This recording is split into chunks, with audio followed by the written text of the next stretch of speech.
Hello student, class fourth हम EVS subject में chapter number 15 food for us में nutrients पढ़ेंगे। Page number 76। न्यूट्रिएंट्स क्या होते हैं और ह्यूमन बॉडी के लिए कितने नेसेसरी होते हैं। तो the food item taken by the family should be chosen carefully according to the needs of our body. They should contain necessary nutrient in proper and balanced quantity. ये nutrients body में बहुत ही आवश्यक होते हैं और इनका प्रॉपर अमाउंट ही लेना चाहिए। कहते हैं कि यदि ये प्रॉपर अमाउंट में यदि नहीं लिया तो इनकी कमी होने से बहुत सारे रोग हो सकते हैं, डिसीज़ या डिसऑर्डर हो सकते हैं। तो ये क्या होते हैं, सबसे पहले हम जानेंगे कि ये न्यूट्रिएंट्स क्या होते हैं और इनकी कितनी मात्रा में या कितने अमाउंट में इनको लेना चाहिए। इनकी कमी या इनके ज़्यादा होने से किस तरह से बीमारियां हो सकती हैं। तो हम इसके लिए हमें सबसे पहले पढ़ना पड़ेगा ये न्यूट्रिएंट्स कितने प्रकार के होते हैं और इनके नाम क्या हैं। तो the food item eaten by our families contain mainly the following types of nutrient. First है कार्बोहाइड्रेट और the nutrient that provide us with energy. Carbohydrate सबसे पहला और सबसे इम्पॉर्टेंट न्यूट्रिएंट है क्योंकि इसको लेने से सबसे ज़्यादा एनर्जी मिलती है और कार्बोहाइड्रेट एनर्जी गिविंग फूड होते हैं। The people who labour too much and the children who play need carbohydrate in proper quantity. Starch and sugar और कार्बोहाइड्रेट। अब हम कहें कि कार्बोहाइड्रेट हमारी बॉडी में कैसे जाता है, फूड के द्वारा। जो हम भोजन लेते हैं या फूड खाते हैं उस फूड में जो स्टार्च और शुगर होती है वही कार्बोहाइड्रेट का एक फॉर्म होता है। कॉम्प्लेक्स मॉलिक्यूल कार्बोहाइड्रेट होता है और इससे बहुत मात्रा में एनर्जी मिलती है। यह एनर्जी बच्चों के खेलने यूज़ होती है या हैवी वर्क में यूज़ हो जाती है। ऐसे इसके अलावा कौन कौन से सोर्स हैं कार्बोहाइड्रेट में, कार्बोहाइड्रेट के कौन कौन से सोर्स हैं। तो इसमें source of carbohydrate banana, pineapple, chocolate, sugarcane, beetroot, bread, potato etcetera. These are rich source of carbohydrate.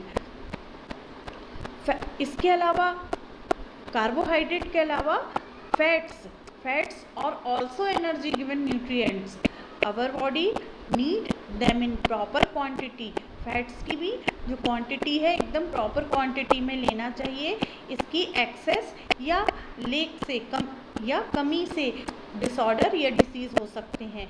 तो सबसे पहले हम जानेंगे कि फैट्स क्या हैं और इनके सोर्सेस क्या हैं। तो जैसे फूड में घी, बटर, कोकोनट, ग्राउंडनट, मिल्क, ये सारी चीज़ें हैं, ये फैट्स के बहुत अच्छे सोर्सेस हैं। जैसे घरों में जो भी ऑयली फूड बनता है, ऑयल से खाना बनता है या घी से खाना बनता है, तो घी, ऑयल, बटर यहाँ पर क्या है, फैट है, फैट के सोर्स हैं। या अब जब हम कोई भी ऑयली फूड खाते हैं तो उसमें फैट्स इंक्लूड रहता है और ये फैट हमारी बॉडी को एनर्जी प्रोवाइड करता है। तो ये सारे के सारे जो ऑयल सीड हुए, जैसे कोकोनट हुआ, ग्राउंडनट हुआ, मिल्क, तो इन सभी चीज़ों से फैट हमारी बॉडी में जाता है। Carbohydrate and fats are together called energy giving food. दोनों यानी कार्बोहाइड्रेट और फैट ये दोनों ही एनर्जी गिविंग फूड कहलाते हैं।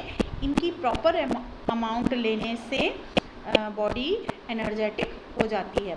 फिर नेक्स्ट न्यूट्रिएंट है proteins are nutrient that help us to grow. Protein ऐसा न्यूट्रिएंट है जिससे बॉडी ग्रो करती है। They also repair the damage part of our body. और इसके अलावा हमारी बॉडी में यदि कहीं चोट लग जाती है या वीक होती है तो प्रोटीन को लेने से डैमेज पार्ट रिपेयर हो जाते हैं और डल बॉडी जो है वो स्ट्रॉन्ग बन जाती है। क्या क्या सोर्स हैं प्रोटीन हमारी बॉडी में कैसे पहुंचते हैं, तो हम देखेंगे कि प्रोटीन लेने के लिए हमें क्या खाना चाहिए, जैसे meat, egg, milk and fish और rich sources of protein. Protein के बहुत अच्छे स्रोत होते हैं, बहुत रिच सोर्स होते हैं ये मीट, एग, मिल्क और फिश। इसके अलावा प्रोटीन वेजिटेरियन फूड में भी पाया जाता है, जैसे सोयाबीन सबसे रिच सोर्स ऑफ प्रोटीन होता है। और जो जितनी भी दालें होती हैं, जैसे तुअर दाल, मूंग दाल, इनमें भी प्रोटीन के अधिक मात्रा में सोर्सेस होते हैं। Protein are also called body building food. Next है विटामिन। नेक्स्ट न्यूट्रिएंट है विटामिन एंड मिनरल्स। तो विटामिन और minerals are needed by our body to keep various disease away. Vitamin और मिनरल्स की बहुत कम मात्रा या बहुत लिटिल अमाउंट में ही हमारी बॉडी में जाना चाहिए। ये बहुत सारी वेरियस डिसीज से प्रोटेक्ट करते हैं। अब ये मिनरल्स और विटामिन्स कैसे पहुंचते हैं हमारी बॉडी में, या क्या क्या सोर्सेस हैं, हम किन सोर्स को हमें लेना चाहिए ताकि बॉडी में विटामिन और मिनरल की पूर्ति हो सके। तो जितनी भी ग्रीन वेजिटेबल्स हैं और फ्रूट्स हैं और rich sources of vitamins and minerals. We should eat plenty of seasonal vegetable and fresh fruit. Vitamin और मिनरल्स का सबसे अच्छा है कि आप सीजनल वेजिटेबल और फ्रेश फ्रूट जब खाते हैं तो विटामिन और मिनरल्स का प्रॉपर अमाउंट आपकी बॉडी में पहुंचता है। These are also called protective food. इस तरह के फूड जो कि विटामिन और मिनरल्स यानी पहुंचाते हैं उन्हें प्रोटेक्टिव फूड कहा जाता है, यानी प्लेंटी ऑफ सीजनल वेजिटेबल और फ्रेश फ्रूट को प्रोटेक्टिव फूड कहा जाता है। अब नेक्स्ट न्यूट्रिएंट है वाटर। यहाँ पे हमने बच्चों पढ़ा carbohydrate, protein, vitamin, fats, minerals और 6 नंबर पर है water. Water is very important and necessary for our body. More than half of our body weight is made up of water. Water हमारी बॉडी के लिए बहुत ही इम्पॉर्टेंट है। हमारी body का आधा वजन जो है वो पानी का होता है। We should drink plenty of fresh water. हमें साफ और क्लीन फ्रेश पानी पीना चाहिए। Our body needs about 6 to 8 glasses of water daily. हमारी बॉडी को एक दिन में 6 से 8 ग्लास पानी की आवश्यकता होती है।